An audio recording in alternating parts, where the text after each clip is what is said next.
Yeehaw soldiers, it's your boy the Anime States coming to return video, and this is What If Deku has Spider-Man's Powers Part 2. Well, after like 3 weeks of not doing our part of this What If, since I took a break in between, here's our part. Let's do this. I've got some more videos coming very soon, so get hyped for that, and I will be getting back to a regular, consistent schedule, which should be fun, I guess. In terms of videos I just mentioned, specifically, I got a video on the rivalry dynamic in Naruto, so stay tuned for that video. Yeah, that should be very good, in my opinion. Not only that, but I also have a change in content coming up, as I explained in my update video that I posted a couple days ago. So if you haven't seen that yet, I will link that in the description. And one more thing, shout out to Kobe for the Spiderman Deku art, as you see in the thumbnail, and probably throughout the entire video. So again, shout out to him. His Twitter will be linked in the description.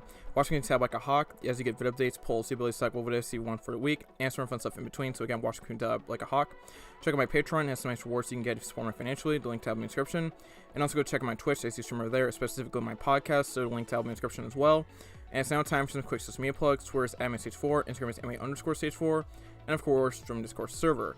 I'll give all reasons to follow such at the end of the video, so watch until the end. Time for a half-useful checklist, I guess. If you haven't seen the last part, the link tab in the description. And with all out of the way, let's get right into the story. So, from the last part, if you remember that, we got into the origins of Spider-Man Deku, and we left off with him getting to some training for the next 10 months as he prepares for the UA entrance exam.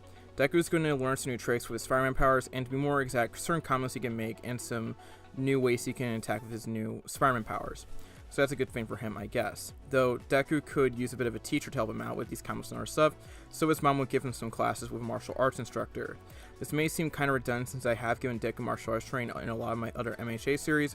Or if you remember, Peter Parker and all the stuff he has done in like certain Spider-Man games and comics and of course movies, you will know that he has, taken martial arts. And since Deku, again, doesn't have a teacher in All Might, he is going to get a teacher to help improve him on a already strong foundation because he has some, he's very fast, he has great reflexes, and he's very strong.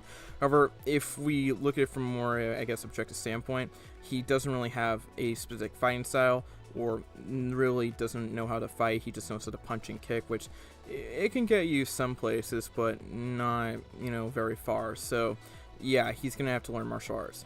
He is, again, very powerful due to the powers given to him. However, again, he needs to be more refined, so he has only had these powers for about a couple of years. And again, he cannot train by himself. That is not an option. He's going to need some form of guidance over the next couple of months. So Deku will have his own teacher, and he'll have some refined martial arts, which will definitely help him out a lot. No, it's not from Shang-Chi, however, that could come later. But we have some more pressing matters to tend to for, Asuka Midoriya. Deku will be shopping one day on his day of both school and his martial arts training, and he will bump into a girl when he is about to use some of his money on a birthday gift for his mom. Specifically, it's around the cafeteria area where he bumps into a girl with pink hair. And I think you kind of know who I'm talking about already, but let me just keep describing the situation. Both of them will talk for a bit, and both of them will kind of walk around the mall together, as the girl seems to kind of want to hang out with, Deku. And he is fine with this, it's not necessarily the worst thing in the world to walk around with someone else with the mall, though Deku is kind of nervous around this girl because, well, he's around a girl, a pretty girl at that, in his opinion. While he has gotten slightly better around people, he still gets nervous around girls, so it creates awkward moments between the two, but Deku slowly becomes more and more comfortable around this girl. One thing Deku will take note of is she definitely has a sort of bubbly personality, I guess you could say, and the girl's name is Mei Hatsume. So let me explain myself for a bit. Someone is going to have to take the role of Mary Jane, and someone's going to have to take the role of the Black Cat role, and someone's going to have to take the role of Gwen Stacy if you're very familiar with Spider-Man lore like I am. So that means Deku's probably going to have a couple girlfriends on the way, not necessarily like at the same time, but again, a couple girlfriends that he'll be on and off again in relationships, kind of like a, just normal teen stuff, I guess. And circumstances might cause him to either break up with them or something else, like death if you are familiar with the story of Gwen Stacy. Have fun. I mean, I could do an Aram, but I don't think it's right for a story like this, unless the right circumstances come up, and specifically if the story flows in that direction. But I just don't think I'm going to do an Aram. Now, in terms of why I chose Mei Hatsume as a love interest, well, I think you guys can figure out pretty easily why I, did that. There's a bit of chemistry between the two, I guess, if you can call it that. And while I will always be Team Izu Ocha, I cannot deny there's a case for Izuku and Mei to be together. along with a couple of other girls. I'm not joking when I say this. Deku seems to have a bunch of girls to choose from the story. I don't know what it is with like shonen protagonists and women, but they seem to somehow have their own, I guess, mini errands in the story. It's pretty interesting, you know. All I can say is I'm so proud of my shonen protagonist, you know, very proud. Anyways, Deku will talk a bit more with Hatsume about, you know, him wanting to go to UA and stuff, and Hatsume will be like, well, she's probably going to aim for the UA support department, which Deku intrigued by this, I guess, support department. And May will talk about how she's pretty good with gadgets and other stuff, and thinks her babies will do very well for rookie heroes and other people and stuff like that. Deku will say he'll aim for the hero course and will explain his quirk, I guess quote-unquote quirk, because it's not technically a quirk, which Hatsume is very intrigued by and kind of wishes she had a quirk as strong as Deku's, but will wish Deku luck in his endeavors, and Deku will do the same for May Hatsume. At the end of the mall trip, Deku and May will exchange numbers, and now, I wouldn't necessarily call what is developing between these two love. It's just a nice friendship. Could develop into something more, could result in Hatsume dying if I make her play the Gwen Stacy role. I don't know, but things are going to get very interesting. Really interesting. As interesting as the NFC West this year. Anyways, Deku will continue to train, but will also, text back and forth with May throughout the 10 months, which will allow for the friendship to develop a bit more, though Deku cannot necessarily hang with May as much as he would want to because he's more committed to his training, which I think May would understand. Though for Deku, he's also trying to do this for Uncle Ben, as everything he's doing right now is in honor of Uncle Ben, which makes sense as he was a very big motivator for Deku in this new universe like he was for Peter Parker. And again, watch part 1 if you don't understand what's going on. And for Deku, if he's able to get into UA, he'll be on the path to becoming a hero, which he feels would make a deceased Uncle Ben proud. It's why there's a lot more writing on this test than just, oh, if I pass, I get in, if I don't pass, I don't get in, because this isn't just about Deku passing for himself or to make his mom and aunt proud of him. It's about making Uncle Ben proud in his memory, in a post-Uncle Ben world. Of course, he is not going to share this with May because they ain't that close yet. They'll probably save for later on. Deku finishes training for the next 10 months and will look to study for the written exam part of the UA exam. He'll do this for like 4 to 5 days in terms of prepping for a huge exam, which I think is pretty reasonable because this isn't just accounting, a decent prep time for an exam like this. It's also kind of counting knowing how teens can procrastinate, and Deku is a teenager, so there you go. How do I know this? Because I was once a teen, duh. Anyways, Deku the day before will have a talk with his mom and aunt as they'll wish him luck, and Deku will say after being asked by his mom how he's feeling about tomorrow's test, he says, I'm kind of nervous for tomorrow, but that's just natural because it's a big test for me. I believe I'll pass this test. I have to pass this test. Ink will say, don't put so much pressure on yourself, or you're not going to do as well as you want to. May will nod, and Deku will say, I understand that, but I have a lot more on the line for this test than just getting to UA. Inka will say, is it about Uncle Ben? Deku will say, yes, I want to not only pass for myself, but for Uncle Ben, because he was always the one who supported my dream before he died. Inka will say, that's great, but again, don't put so much pressure on yourself. Just do your best. Deku will say, but there's a lot more rhyme for me on this test than just passing or failing. Inka will say, I understand how you feel, but if you keep thinking about it too much, you'll worry too much about failing, and you can end up not doing as well as you want to, and then you'll feel like you let Uncle Ben down. You know this. Deku closes his eyes, breathes, and opens his eyes and says, yes, I do. I just put so much pressure on myself because I wanted to do this for Uncle Ben. I'm sorry. Inka will say, you don't need to apologize. Just focus on doing your best. You can still do it for Uncle Ben. That's great and all, but just don't put too much pressure on yourself. Deku will say, thanks, Mom and Aunt May. Both Deku's aunt and mom hug him, and Deku will get ready for tomorrow. The next day, Deku will head to the UA entrance and will see Bakugo. He hasn't talked to him that much over the past 10 months because both were busy with everything else, like probably training some other stuff. So Deku will wave to Bakugo, and Bakugo will wave to him. If you don't remember, Bakugo is a lot more chill with Deku because, well, Uncle Ben died. Both will give each other a look, and Bakugo will head into the entrance of the UA entrance exam. And then Deku will have a girl bump into him, and, the girl will apologize to Deku, and Deku's like, no problem, and both will talk about the UA entrance exams, and wish her luck. Oh yeah, and they also exchange names, and Deku learned the girl is named Ochaku Uraka. You probably figured that out already, but, I just making sure, I guess, for storytelling purposes, Anyways, now again, as I said, someone is going to play the MJ role, the Gwen Stacy role, and the Black Cat role. This should be fun because I control the cards here and I love it. Anyways, Deku will do pretty well with the written part since he had time to study, and will get around to B to B+, so that's pretty good for him, I guess. As he's going to talk with Uraraka, he is stopped by Tenya Ida, and is talked down to because Ida thinks he's a bit of a troublemaker, which Deku contests as he was just trying to talk with someone. Both will have lightning come out of their foreheads, but Deku doesn't really have to deal with this guy, and he doesn't want to get into trouble, I guess, so he's going to have to drop it. Deku will get ready for the practical part of the exam, which consists of him smashing robots. Lots and lots of robots. The test begins, and Deku will do pretty well right out of the gate. He smashed a lot of robots to bits with a single punch like Saitama, and Deku also kicks them and other stuff, I guess, and Deku is just racking up the points. Deku's combined Spire-like reflexes with that Spire strength is not something that robots have a chance against, but then again, not many people or things or creations or stuff like that would have a counter to that type of strength and reflexes and speed and stuff like that. Deku will just wow off his potential classmates / opponents since they are, trying to take a spot from everyone else to get into UA, including Deku, and a lot of them are just wondering how they could ever deal with that. The webs, the reflexes, the speed, the strength, it's just not something you would expect to deal with. Also combine that with the fact that he has Spy Sense that allows him to sense danger and keep his guard up, it's just not fair. Who is this kid and why is he so strong? All Might will look at this kid and notice it's the same kid who he saved from the Sludge villain 10 months ago. You might wonder how All Might would remember some random kid he met 10 months ago. Well, remember that All Might saw Deku fight the Sludge villain and was impressed with him. Like, very impressed. So even though it would have been around 10 months since All Might last saw Deku, he would be able to remember him because there are not many people who, would move like that and show as much potential as Deku did when he first met him. Maybe there have been a couple of other people who have shown a lot of potential to All Might when he first met him, but it's a very, I guess you could say, exclusive club. Anyways, All Might will grin a bit and sees Deku has definitely gotten better over the last 10 months, and now he wonders how well he would do with the zero pointer. Can he pass the test of zero pointer, he asks to himself? Well, there's only one way to find out. Deku and the rest of the participants will see the zero pointer coming for them, and all of them will want to run. However, Deku will see something that will stop him in his tracks from doing just that.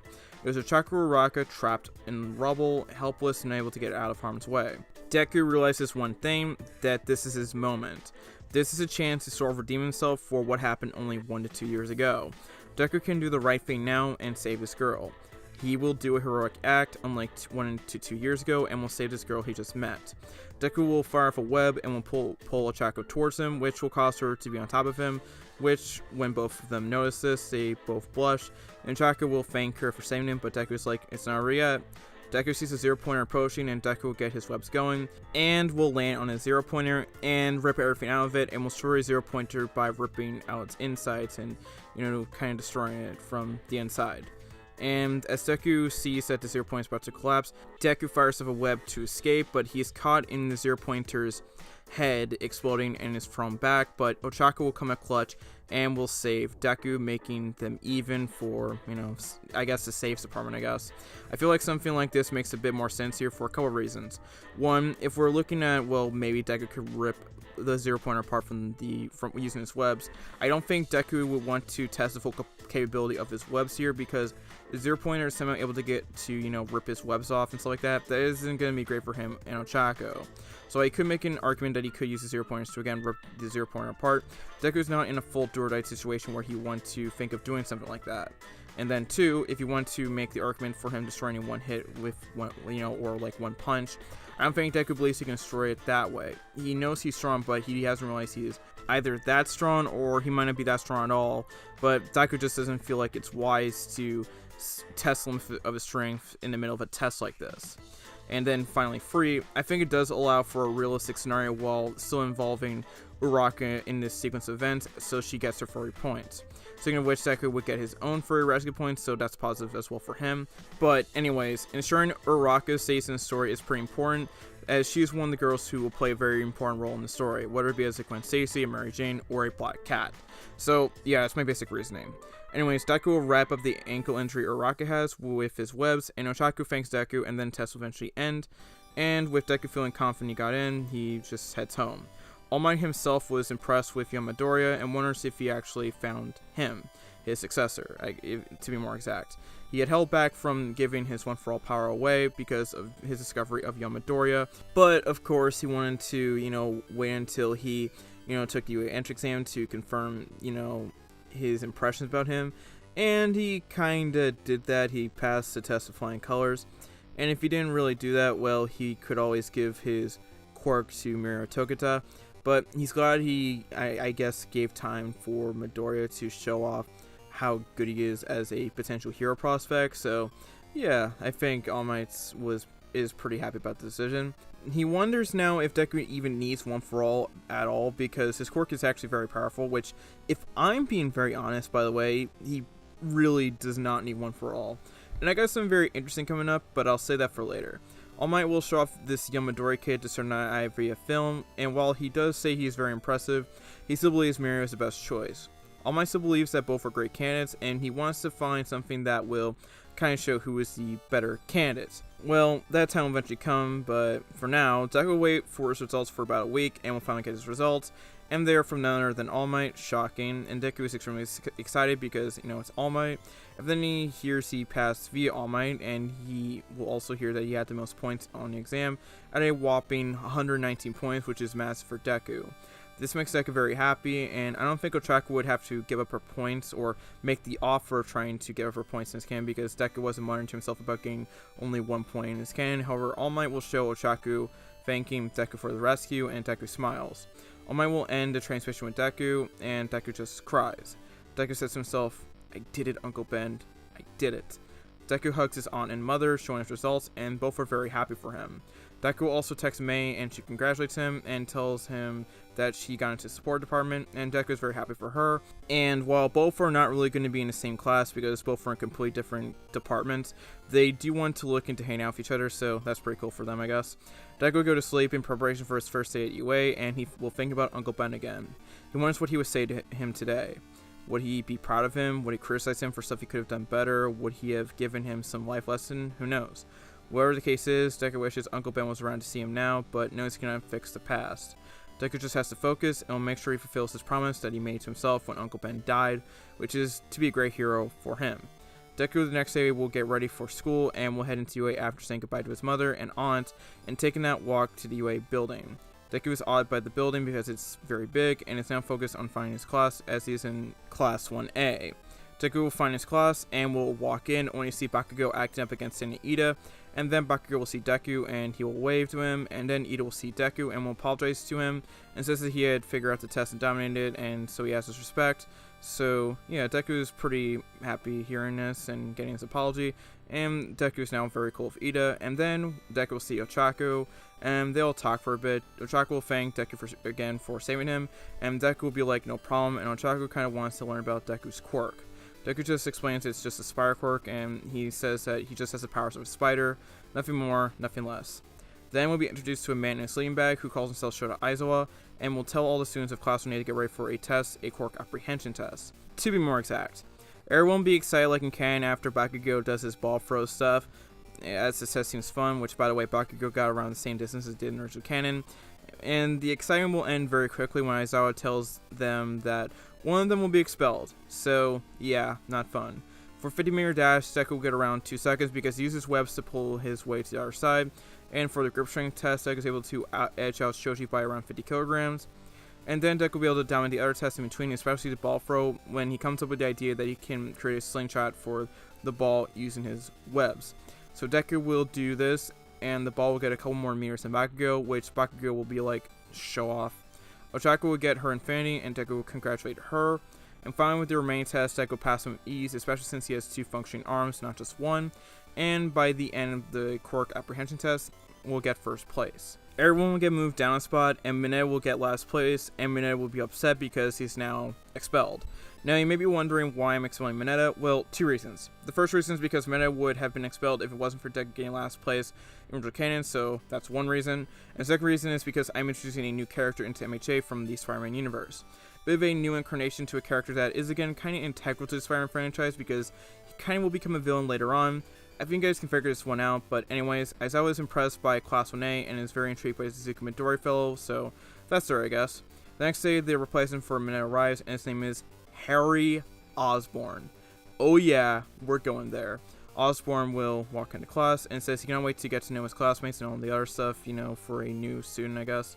Everyone's intrigued by this guy, and he sounds very familiar, Deku and the class will then learn that he is the son of Norman Osborn, and also, I guess, an heir to Oscorp, the corporation that runs many of the research facilities that are in Japan, specifically the Hostess Science Center that also is a research center that Deku visited. This actually wows everyone, and Harry shows off some, his quirk and stuff like that, which is an evolved version of Deku's mother's quirk, which is telekinesis, but again, it's a lot stronger than Inko's. Deku and Harry, by the end of the day, will become friends because both of them seem to, they like that the other is kind of smart. And for Deku, he likes that, Harry has the same quirk as his mom. So, there we go, I guess. Boku himself is very interested in Harry as well because him coming from that background does interest him a lot because rich kid background, you kind of want to knock him down a couple pegs. Harry will tell Deku about how he, came to UA, that he had transferred from Class 1B, but the class was uneven. So logically, he would be transferred up because it allowed Class 1A to be even since Minna got expelled. So yeah, that's kind of how this works. Deku will then be asked to have a private talk with All Might, as All Might now wants to give Deku one for all, though he wants him to answer a couple questions. Deku will answer, questions like why do you want to be a hero, and questions about Deku's past. Deku will be comfortable telling All Might about his past, and All Might is very intrigued about Deku and stuff like that, to the point that he really does want to give him his quirk. He seems to have a natural instinct of saving people, and is already a very powerful quirk, so who knows the type of damage that Deku could do if he was given one for all. So All Might will decide to give Deku one for all, and will tell him that he can receive his power. Deku will think about it, and in a shocking turn of events, Deku will say one word to All Might. No. All Might is absolutely stunned hearing this. Meanwhile, there's a teen around Deku's age who's very sad that he failed the UA entrance exam. This hurt him a lot, and what's worse, he has not gone off to the best start at his new school. That's all I'm going to say for now. This man feels like a failure, and he thinks to himself that if he didn't have a quirk as weak as his, then maybe he would have passed the exam. The young man doesn't know what to do. He will then see someone approach him. It's a man that is in a lab coat, and he is accompanied by men in suits. The man says, "What's the matter, kid?" The young man will describe what has happened to him in less than vague details. When the man presses further, he comes clean about his struggles. The man will say, "Well, maybe we can help with that."